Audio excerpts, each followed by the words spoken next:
امدادی مشن پر یروشلم واپس آئے۔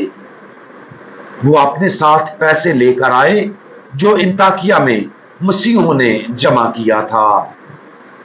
انطاکیہ واپس آنے کے بعد روح القدس نے مسیحی برادری پر انکشاف کیا کہ پولس اور برناباس کو ایک خاص مشن کے لیے الگ الگ ہونا تھا۔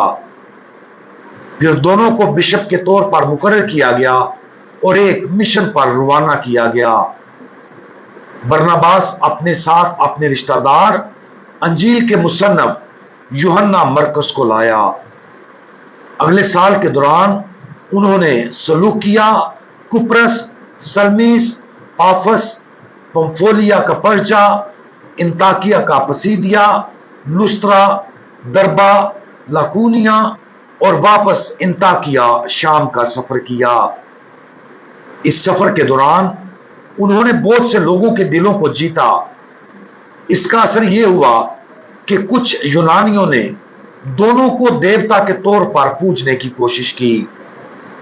انہیں مخالفت کا بھی سامنا کرنا پڑا، جس میں پالوس کو سنسار کر کے مارنے کی ناکام کوشش بھی شامل ہے۔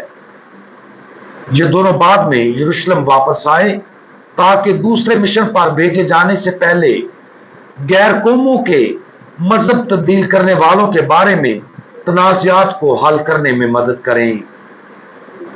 دوسرے سفر سے پہلے برناباس اور پالوس مشن میں یوحنا مرکز کی شمولیت کے بارے میں متفق نہیں تھے، کیونکہ یوحنا مرکز نے پہلے پمفولیا میں رہتے ہوئے کسی نامعلوم وجہ سے انہیں چھوڑ دیا تھا۔ اختلاف اتنا شدید تھا کہ پالوس اور برناباس الگ ہو گئے۔ برناباس یوحنا مرکز کو اپنے ساتھ کپرس لے گیا اور پالوس سلاس کو اپنے ساتھ شام اور کلیکیا لے گیا۔ کپرس میں یوحنا مرکز کے ساتھ برناباس کی مشنری سرگرمی کے بارے میں اور کچھ بھی یقینی طور پر معلوم نہیں ہے۔ کرنتھیوں کے نام پالوس کے پہلے خط اور کلسیوں کے نام اس کے خط کی بنیاد پر ہم یہ کہہ سکتے ہیں یوحنا مرکز کی وجہ سے ان کے درمیان جو اختلاف پیدا ہوا تھا، اس اختلاف کا ان کی دوستی پر زیادہ دیر تک اثر نہ رہا، یہاں تک کہ یوحنا مرکز کا تذکرہ بعد میں پالوس نے پیار سے کیا ہے۔ ہمارے پاس صرف ایک ذریعہ ہے جس کے ذریعے ہم جانتے ہیں کہ برناباس کی شہادت کی تفصیلات 5ویں صدی سے آتی ہیں، جو اس کی تاریخ کو غیر یقینی بناتی ہیں۔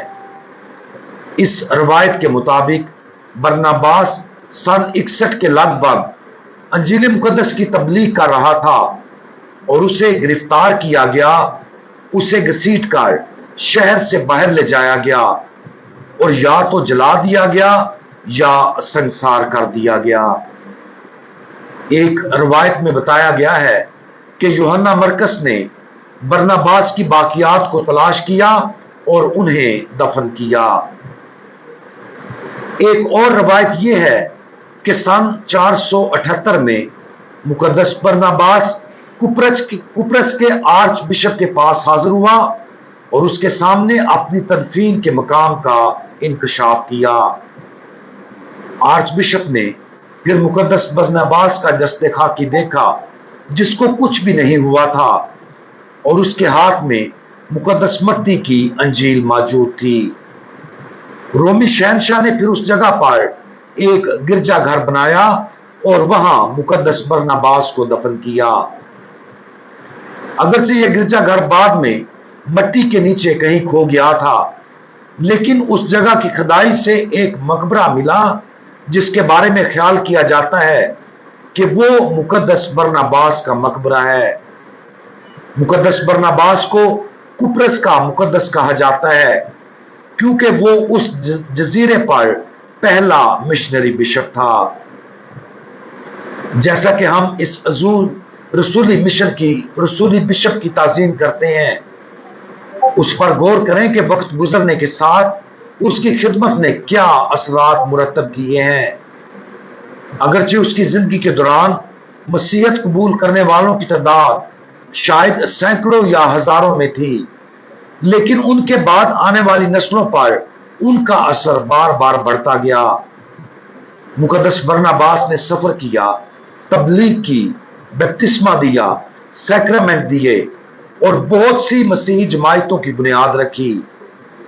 اس نے رد کیا جانا، سختی، تشدد اور شہادت کو برداشت کیا، لیکن اس نے زور کے ساتھ اس خدمت کو سر انجام دیا۔ اس کا جوش خداوند کو جاننے سے پیدا ہوا، نہ صرف خداوند یسوع مسیح کی اعلانیہ زندگی کے بارے میں اس کی خود گواہی کے ذریعے، بلکہ اس کی دعائیہ زندگی اور روح القدس کے نزول کے ذریعے بھی۔ اس کے مشن کو اپنی آنکھوں کے سامنے رکھیں اور اس جیسا بننے کی کوشش کریں، کیونکہ ہمیں بھی جوش کے ساتھ دوسروں کو خوشخبری سنانے کے لیے بلایا گیا ہے۔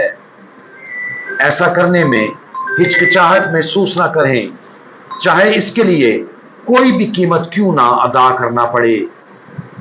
دعا کریں کہ خدا اپنی مرضی کے مطابق ہمیں استعمال کرے اور مقدس برناباس رسول کی تقلید کرتے ہوئے اپنے آپ کو خدا کی خدمت کے لیے پیش کریں۔ ہم دعا مانگیں۔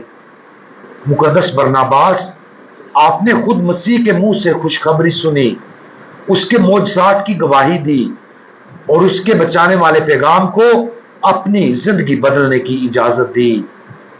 نتیجے کے طور پر آپ نے اپنی باقی زندگی خوشخبری کی منادی کرنے اور بہت سی جانوں کو بچانے میں گزاری۔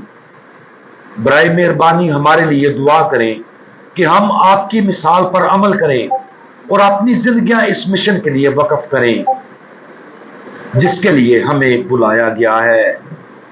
مقدس برناباس، ہمارے لیے دعا کریں۔